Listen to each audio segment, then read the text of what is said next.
Okay, it's my pleasure to introduce Lester Reed to you this morning, who's going to talk about a cool topic. At least we hope it stays cool, but Lester will give us the scoop as to what is going on and why that's important. Lester has been a member of ICL since 2015, and he's a retired Air Force colonel and has a PhD in educational management from the University of Texas at Austin. And retiring from his second career as a senior college administrator, that was director of the Northwest Center for Sustainable Resources at Chemeketa Community College, which I guess is, if not the best two-year college in the state, one of the best. He's had time to pursue other outside interests. They include travel, wildlife photography, classical music, opera, and theater. And as a member of ICL, long-term members know he has presented on a variety of topics, including Korea, the longest war, on the brink of nuclear war. That's not Korea, but it might be someday. That was a separate talk.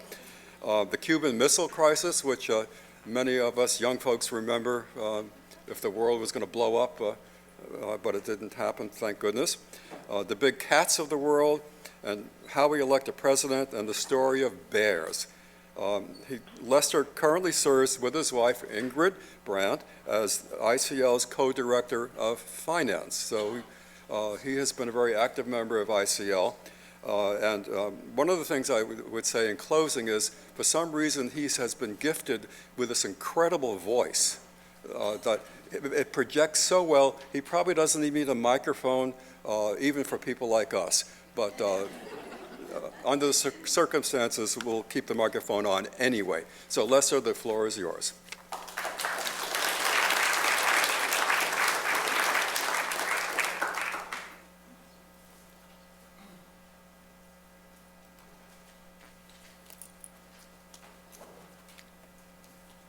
Thank you, Mark. As he said, we're going to be talking about Antarctica, nature's refrigerator.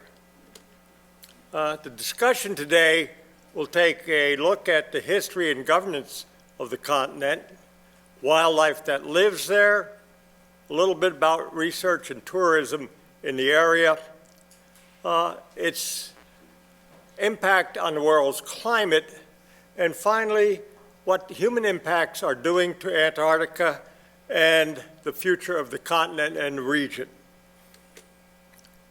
Well, 350 million years ago, give or take a few million years, all of the land on the globe was in one mass, north and south of the equator, and it was called Pangaea. About 175 million years ago, it split, some going north and some going south of the equator. And then about 140 million years ago, all of that land that was in southern part of the globe started to break up. And you can see it formed what today we talk about as Africa, South America, India, and Antarctica and Australia, which at that time were joined as a single continent. Then about 85 million years ago, Australia, for some reason, decided to leave Antarctica, and then probably because 48 million years ago, it started getting covered in ice, and Australians didn't want that to happen.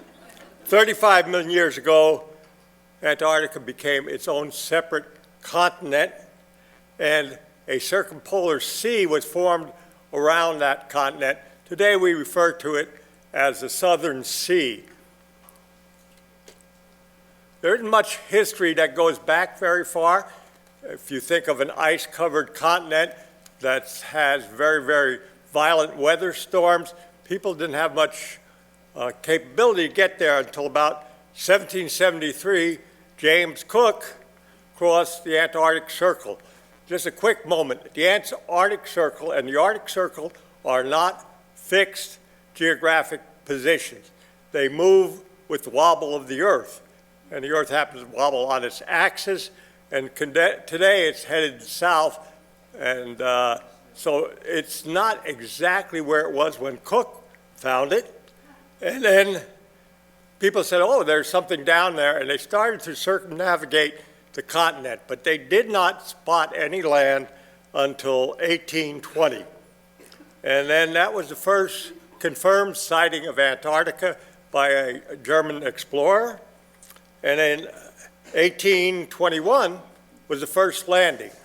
And that landing was by a person who was hunting seals, Antarctic seals, and he landed, and then things were pretty quiet for a while until about 1890, and continuing till 1922, which has been known as the heroic age of Antarctic exploration. Now, they didn't explore it for scientific reasons, except that was a casual part of it.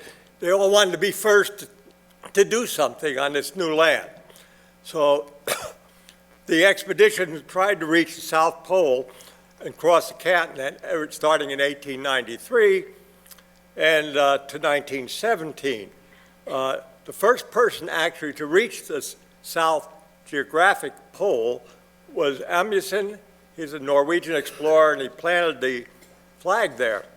And Scott, who had made several attempts to reach the South Pole, got there some 30 days later, was disappointed in finding he was not the first to reach the South Pole, and he and his 4 companions all died on their return to their ship due to starvation and the intense cold. Shackleton, who was another famous explorer in that region, his party said they reached the magnetic South Pole in 1909, and the magnetic South Pole is directly opposite the northern magnetic pole. It's not at the South Pole, and if you're there, your magnetic compass will point directly north to North Magnetic Pole. And by way, magnetic pole keeps moving around also. Then Shackleton, who was trying to cross the continent since the pole had already been reached, launched an expedition in 1915, and I'll talk about that in a few moments. Here's a picture. Obviously, I did not take this picture, but anyway, you see Amundsen at the South Pole with his dogs, which were his way of moving his supplies with his team. However, Scott was relying on human power to reach the pole, and maybe part of the reason they died of starvation, exhaustion, etc. As you can see, that's not an easy way to move things in the Antarctic. Shackleton had a near disaster in his expedition 1415. His ship got caught in the ice. You see, he also was using dogs. He and a couple of his crew members managed to salvage a lifeboat with sails, and they sailed from Antarctica to South Georgia, which is an island just in the sub-Antarctic. It's interesting because I get confused. Sub-Antarctics are north of the Antarctic Circle, and sub-Arctic is south of the Arctic Circle. But anyway, that's where he was found, rescued, was able to have them come back and rescue all members of his ship. Well, nothing happened much after that. In fact, at 1922, when Shackleton died on an expedition and was buried on South Georgia Island, people lost interest, and that heroic age of exploration ended. But then in 1944, the British established its first permanent base in Antarctica. And that base happened to be a military base, and the purpose was to deny the Germans any landing places for submarines in the South Atlantic.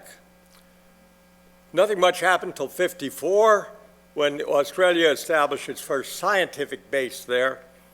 And then in 1957, declared a geophysical year, renewed exploration, And 12 nations during that time established some 60 research stations. 1958, 1 year later, tourism started. And that was a moneymaker because people were coming on the resupply ships to the research centers. Well, Sorry about that. oh, my. Anyway, after that, we'll talk about a little bit about territorial claims. The issue is who owns or governs Antarctica. Well, 8 nations have claims. The British in 1908 were the first, and Argentina in 1942.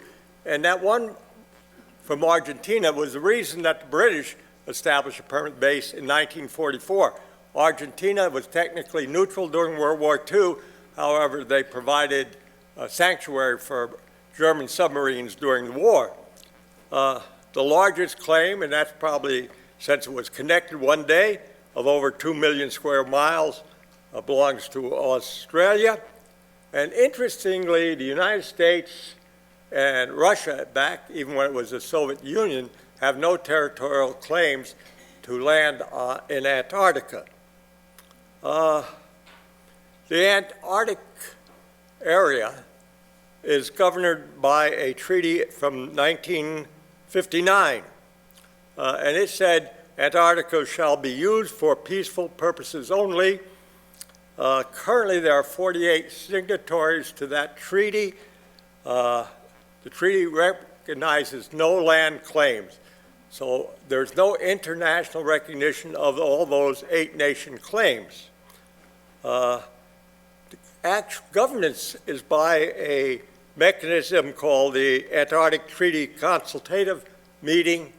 It's now meeting once a year. Its secretariat is in Argentina, and they're the people who come together annually and publish rules under that treaty that govern Antarctica. So what lives there? Well, seals, whales, penguins, and birds. Let's talk a little bit about them. The Antarctic penguins. There are 17 species of penguins in the world, all of them in the southern hemisphere. Well, not really.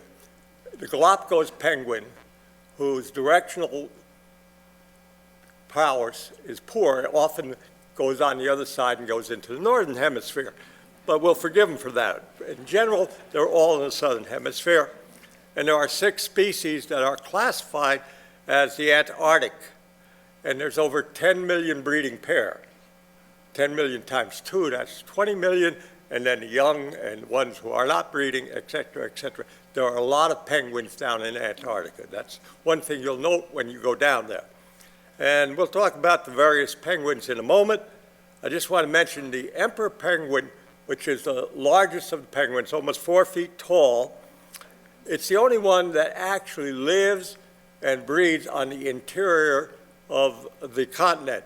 And if you saw I believe it was called The March of the Penguins, the documentary about penguins, and these little guys holding the egg up off the ice in a fur pack or a feathery pack at their feet, and then going to get food for the young and so forth. It was a very interesting documentary about that bird. Okay, a little bit about penguins. They live in colonies, often called rookeries, and they're up to 100,000 individuals in one of these rookeries. The colonial area is awash with guano, which is poop, okay? And you can kind of imagine 10,000 penguins pooping all at once, that it is quite an experience to walk among them. And then, on top of that, they're very melodic.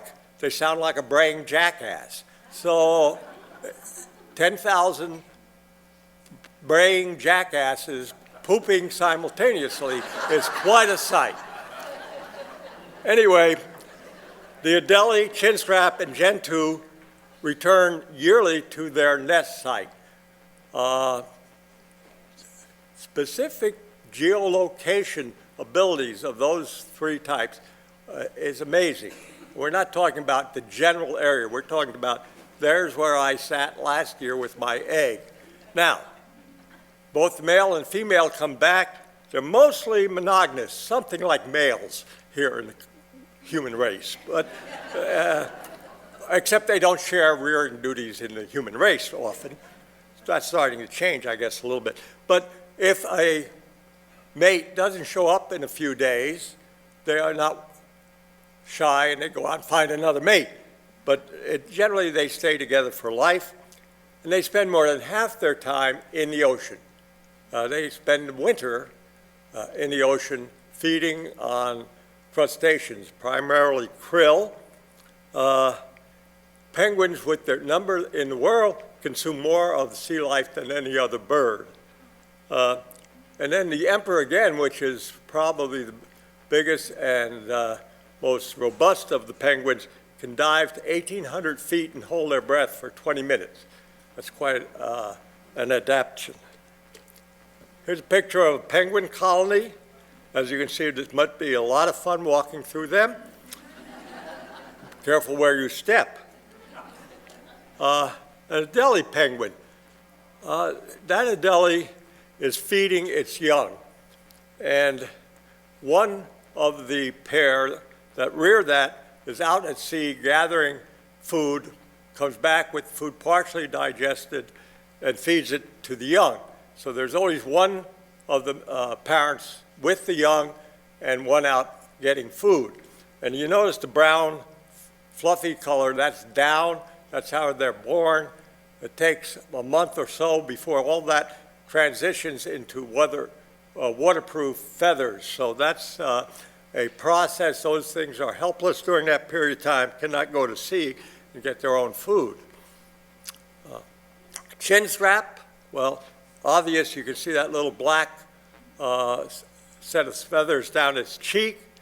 On your left is a chin strap feeding its young.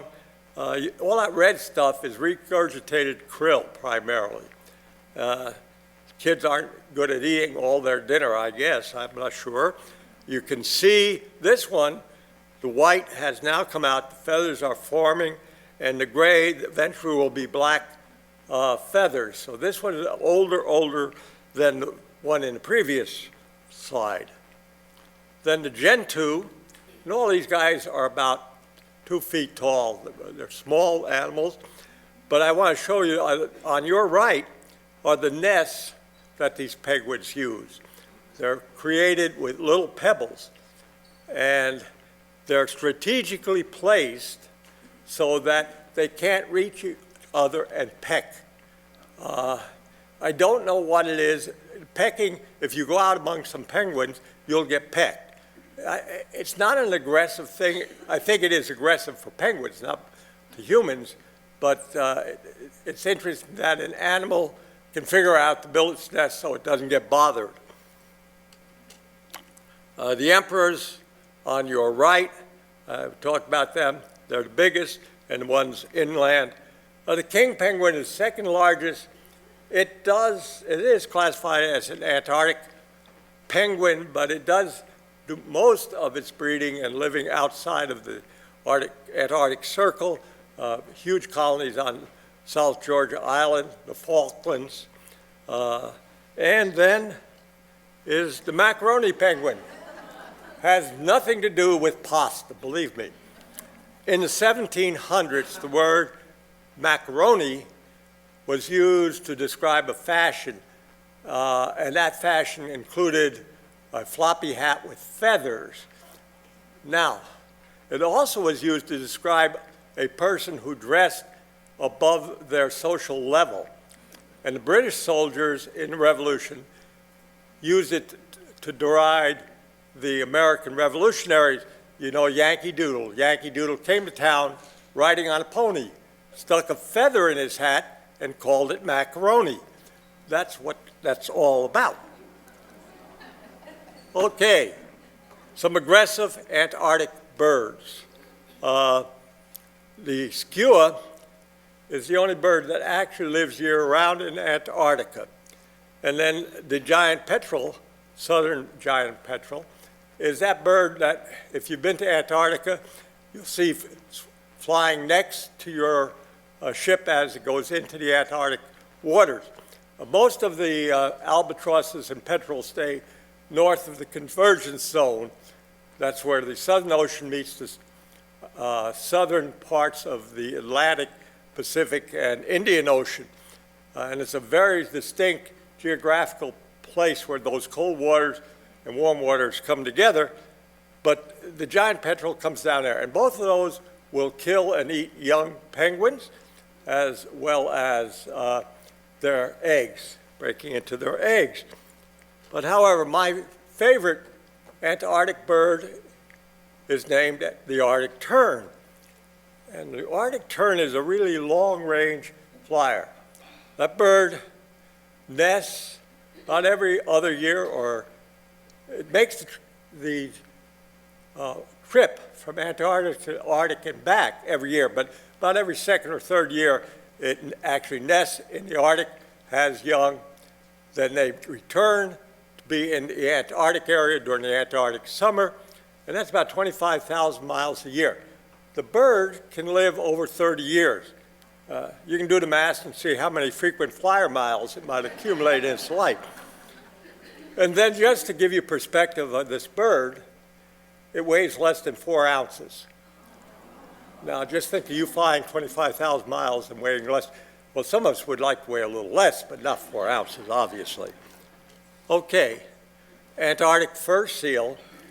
As I mentioned, that was the first individual to land on the continent, was a sealer, and that seals became the very popular in the early 1900s, and those people who captured them did so without regard to the survival of that species, and they killed the young, which had no commercial value, as well as the adults.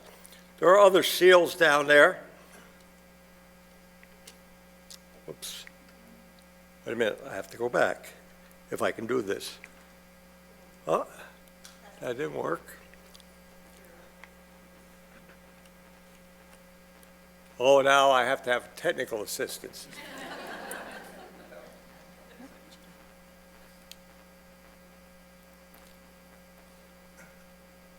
The leopard seal. That's the most aggressive seal. It hunts and kills penguins. There are several other seals down there. So anyway, there are whales. 8 whales are classified as Antarctic whales, and they don't live exclusively in Antarctica. They just happen to be the species that migrate there on occasion. Whales are worldwide, and here's a little bit about 4 of them. The blue whale is the largest species of animal on Earth. It's over 90 feet long and 170 tons, and there's less than 25,000 that exist. I was very fortunate to see one in my life. It was up in the Arctic, not the Antarctic, and it's kind of watching a submarine pass you by. It's so huge. Then the humpback is a worldwide baleen species. And most whales are baleen whales. What does that mean? Baleen is a filter made of bone that allows the whale, who is among the largest creatures in the world, to exist and eat the smallest creatures in the world, plankton and krill and other small things. And how they do that is they take the water intake, goes through the baleen, and that's food they can eat, and they spout out the water. Now, baleen was one of the commercial products of whale hunting, along with its blubber, which was then rendered into oil. But the baleen was used to stiffen women's petticoats in the 1930s. So that's probably a good reason to kill a whale. Anyway, the sperm whale is another one. It's the largest worth 2 species. That's one who eats other animals and primarily giant squid. There is a subspecies that is white, and that's what Moby Dick was all about, the giant white whale. And it might have been the whale that inspired Jonah. I don't know that for sure. And then the right whale, which I always think is good, it's got a name from the sealers because it was the right size to catch and kill. And so that whale is now protected under some international protocols. Research and tourism, 30 nations with about 45 year-round stations and 30 summer stations. The year-round stations monitor, the people that stay there stay usually only 1 year, and they may rotate in every few years. A lot of the scientists at those stations only come down during the summer months. What they're looking at mostly is climate and atmospheric phenomenon and the geological and biological issues of Antarctica. So I said tourism started immediately after the first stations were formed down there, and in 2017-18, 50 ships made 344 voyages and brought about 56,000 visitors. Of that, about 45,000 actually went ashore because any ship with more than 500 passengers cannot discharge those passengers in Antarctica. Very few of that 45,000 that come ashore ever go inland, probably less than 1%. Mostly are Americans, about a third of them, followed by the Chinese. Tourism is a concern. The ships themselves can bring in invasive species. It disrupts the bird breeding, particularly skuas. Very fragile environment down there. There are algae and stuff that actually grow on the ice. And we won't go into the various things that grow down there, but there are things that grow. And of course, there are always a chance of oil spills. There was a ship who sank several years ago. Fortunately, that ship did not do a significant amount of damage. Here's a picture of a tour ship that happens to be one I was on. And you can see a couple of the tourists. Everybody wears red jackets so we can see them, I guess, and watching some penguins. Okay, nature's refrigerator. That's what I was going to talk about, and I'll brief on it. You know, Antarctica's cold. The average mean temperature interior is minus 71 degrees Fahrenheit. So it's much colder in the winter and a little warmer in the summer, but it's very, very cold. And that extreme cold just helps cool the Earth.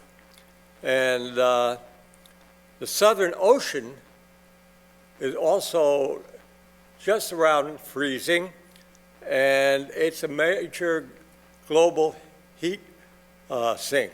It accepts heat from the atmosphere and during the winter and summer, and that heat helps cool that atmospheric situation and helps cool the globe. Sea ice modulates atmosphere and ocean temperature. When salt sea ice freezes, it sheds salt and becomes heavier, it sinks and goes under the oceans, the southern oceans that touch on Southern Ocean. How about that? Southern oceans, like the Atlantic and the Pacific and Indian, meet where the Southern Ocean is, and the cold water forces under. And most of your sea life exists in those cold temperatures. Around here, we have the Humboldt Current, which is cold, coming from Antarctica. And that's where most of your sea life exists. And as the ocean warms, there are problems that are going to occur in regulating our ocean temperatures and the sea life that they support. Well, what's going on with global climate change? 70% of the Earth's fresh water in the form of ice is in Antarctica. If it were ever to melt, it would raise sea levels by 200 feet. That's not going to occur anytime in the predictable future. We're talking about millions of years of change to have that happen. But the Antarctic waters are warming 2 times faster than the other ocean waters, and that's due to the absorption from the atmosphere of heat in that heat sink phenomenon.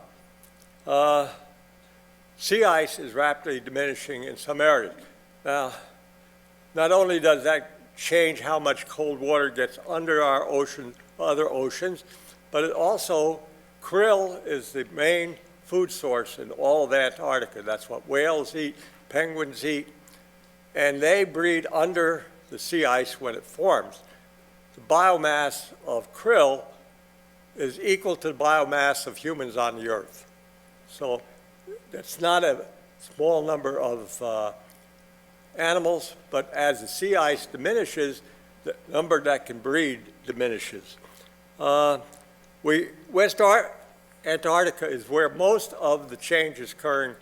It's about 1/3 of the continent. It's the fastest warming area, and estimates is now that 25% of the sheet ice and the ice shelves, which are the freshwater component, are now unstable in that region. Well, now if I do this right again, I'll.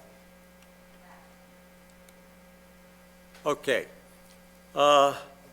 Long-term impact really depends on the rate of global warming. That's causing the issues down there. Simple, warmer global temperatures, warmer ocean temperatures, loss of ice shelves and sea ice. And the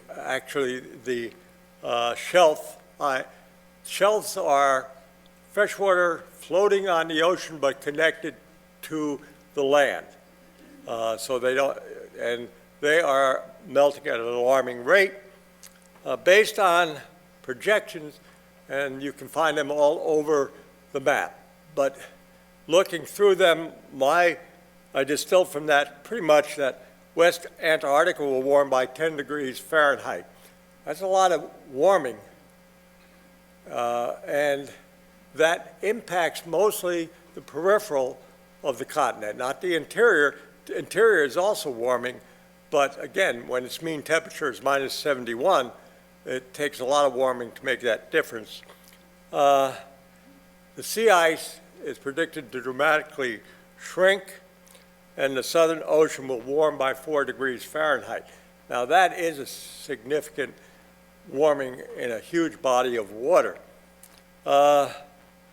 Most of the ice shelves will be lost by the turn of the century. In fact, there are huge losses right now, and those ice shelves are the fresh water that contributes to sea rise. Sea ice forming and freezing doesn't have anything to do with ocean depths because they're the ocean themselves in ice form. Significant contribution to sea rise, 5 to 6 feet. Doesn't sound like a lot unless you live in Miami or on one of those islands out in the Pacific. And so what does it mean to the wildlife? Again, loss of krill will probably diminish the number of penguins, seals, and whales. The whales were so heavily hunted by 1930 they were 20% of their population prior to starting hunting them in the 1800s. They were hunted for primarily oil. The oil fueled the streetlights of London, other places, and that those whales have never recovered much, even though they've been protected since those heavy days of hunting. Okay, now, help, help, help.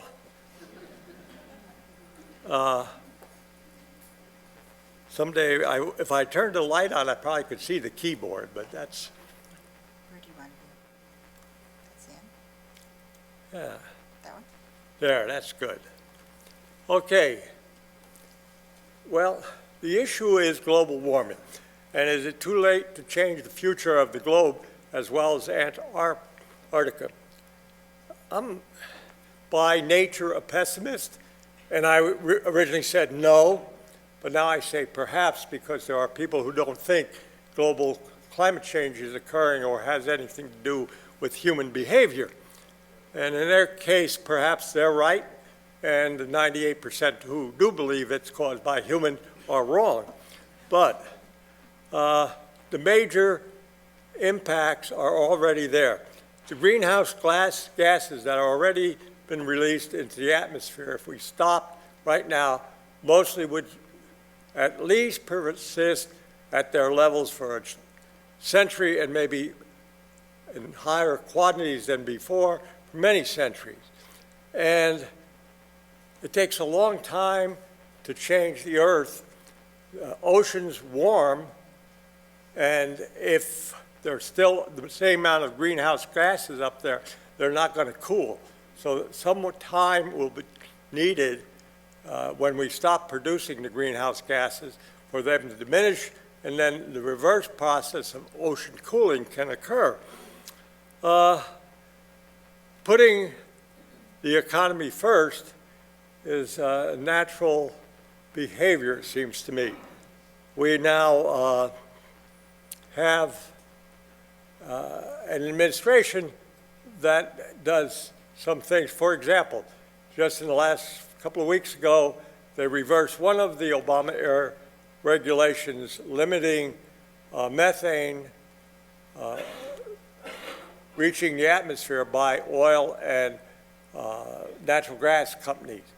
And the theory is that, methane is usable as a fuel and could be burned, so therefore the companies themselves will take care of doing that. The problem with that is natural gas is so cheap, there's no incentive to capture methane that's being released. And that's one of the gases, but that's just one of the examples. Limited technology. Peter told us all about electric cars. How many electric cars do we really have, and how fast are we going? All the things we have to do, charging stations, better batteries, etc., have to come online, and even after that, we'll have combustion engines out there, and they are right now, transportation is the largest contributor of greenhouse gases in the United States. Another short example, rolled back rules about coal-burning power plants having to either stop producing electricity or put in technology as scrubbers. Those rules under Obama have been, the EPA has rolled back and no longer exist. Population growth. If we ever reach that 11 billion by turn of the century, just think how much more pollution there will be in the world. Humans, I think Homo sapiens seem to have an inability to accept future consequences. It's not happening on my watch. I don't need to worry about it. We're very proud that we have 5-year plans and those types of things.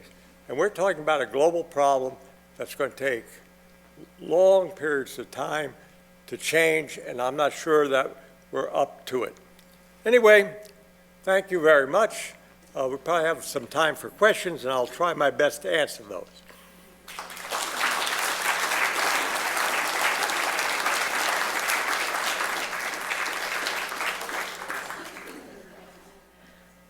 Hi, Lester. This is Joan. You presented a lot of fascinating information. Thank you. But I spent a lot of the summer with young boys, and so I'd like to ask about poop. If you have 100,000 penguins in a colony and they come back year after year, are there mountains of guano? No. It deteriorates, changes into methane gas, and adds to the greenhouse gases. They often warn you when you're on one of these tours is that you will have this odor that's very unfriendly and not, but I didn't experience that even when we were in around. We never saw a huge colony of that many, but we did see as many as 6,000 penguins in one place, and didn't bother me that much. Thank you, Lester. This is Joyce. Hi, Joyce. I also have a penguin question. I saw the statistic of 1,800 feet that they dive. How are they protected from the pressure? Because being a scuba diver of the past, I know how important that is for humans, and I'm not sure how penguins can be protected at that depth. I'm sorry, my hearing being what it is. Could somebody relay that question a little bit? Can I say it again, maybe a little louder? Thank you. Okay. How do the penguins, how are they protected when they're diving 1,800 feet deep in the water because of the water pressure? That's a good question, and I don't have a good answer. They obviously have developed a way to keep that carbon dioxide getting into their bloodstream and causing the bends.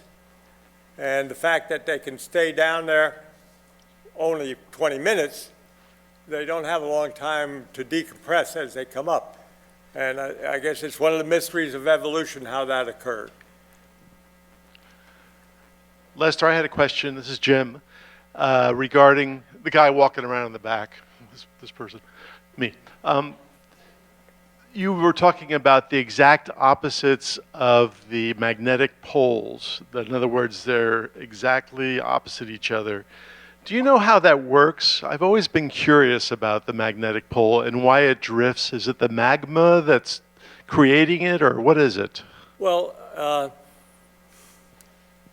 simplest explanation is what I can give you because that's all I know. Simple things like that are, it's the same thing as you find in a magnetic rod. The alignment of the iron in the earth is what conducts that magnetic field. It lines the particles in a north-south or opposite ends, and those and it's in there, and it's slowly moving, and it, on occasion, reverses itself. And we've been waiting for this reversal because no one knows exactly what will happen. It certainly will screw up some magnetic compasses, which will then point south. But I'm not sure if that helps you, but maybe somebody else in the audience knows a lot about it. No takers. I'll tell you that I wrote a paper on that in the 1960s. Nobody knew then, and I suspect they know a lot more about it now, but I do not think they have real answers. It has something to do with deep in the earth, the movement of the iron core. Yeah. The fact that it flips is pretty remarkable, and it'll be interesting to see if it happens in our lifetime. The magnet of the earth does move, and that is iron core related. Hi, Esther, back here. Sally. Hi, Sally.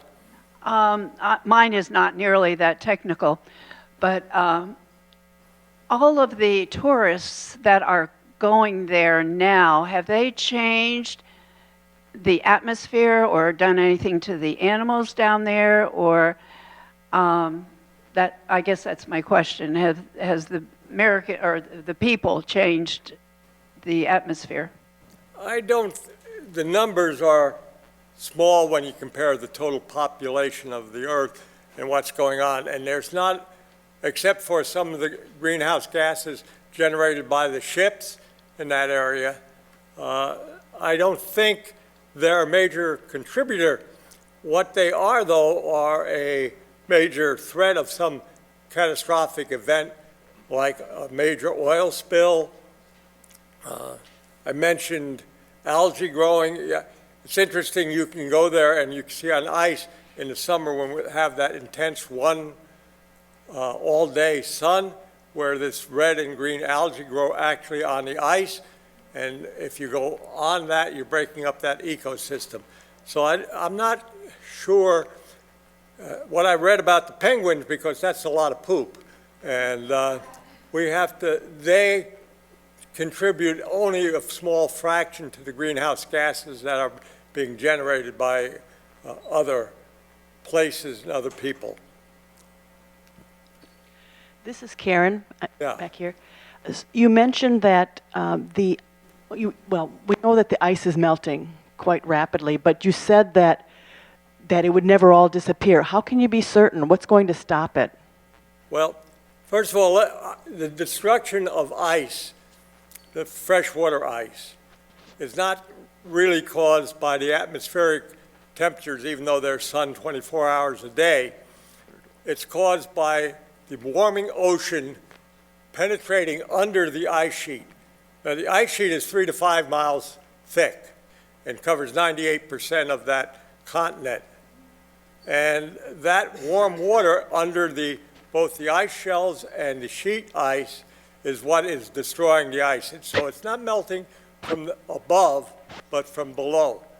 And if we had lots of time, we could get into, there are rivers actually running below the ice sheet and things like that that go on there, which are being studied. But no, it's the sunlight and atmospheric temperatures really impact on the waters of the ocean that's causing the major problem down there. This is Judy.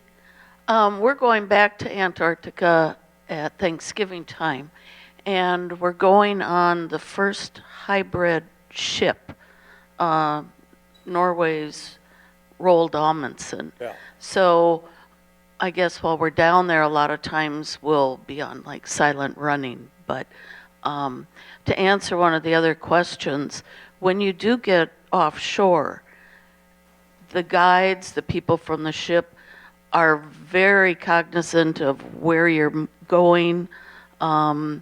You cannot go out of certain limits. It was the same way when we were in the Falklands and huge penguin colonies. You can't just go wherever you want. So it's very controlled atmosphere. Yeah, most of the people that you come ashore with as the professionals, they'll say, we only take our pictures and leave our footprints. They're very careful, although actually we did have to pick up some water bottles when we were down there that we came on. So although that is the protocol, there are a few people who will always do something wrong. But you're right, it's a very controlled environment, and people do not want the human impact to disrupt it any more than is occurring. Lester, this is Barbara. I saw a report about the methane gas issue, and the major oil companies are really opposed to this new ruling. They would rather still have the restrictions, and they feel that the smaller oil companies are the ones that don't have the money to recapture. So I thought that was interesting that they were kind of against that. You know, there is some phenomenon that going on that major oil companies are investing and working in alternative fuels and are not as aggressive in changing regulations as some of the smaller ones.